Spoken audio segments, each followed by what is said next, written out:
माननीय नेता प्रतिपक्ष श्री राहुल गांधी जी के पास ना विकास है, ना विजन, ना कोई सकारात्मक एजेंडा, और उनकी पूरी की पूरी राजनीति केवल आरोपों पर आधारित रहती है या भ्रम पर आधारित रहती है। और हमेशा तथ्यों का अभाव होने के कारण वो राष्ट्रीय संस्थाओं पर भी आघात करते हैं और वैचारिक संगठनों पर भी वो प्रहार करते हैं।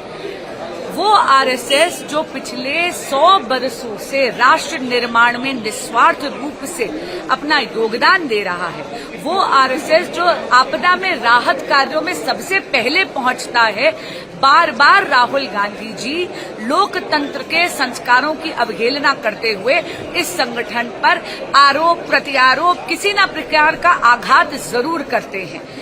लेकिन ये बहुत शर्मसार करने वाला रवैया है उनका। और मैं जानती हूं कि इस देश का जो देवतुल्य मतदाता है, ये बार बार राहुल गांधी जी को और कांग्रेस पार्टी की विभाजनकारी इन नीतियों को नकारता है।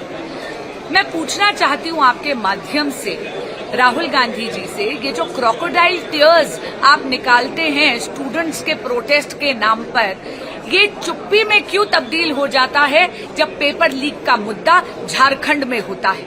वहां पर राहुल गांधी जी आप स्टूडेंट्स की सशक्त आवाज बनने का प्रयास तक नहीं कर रहे हैं। धन्यवाद।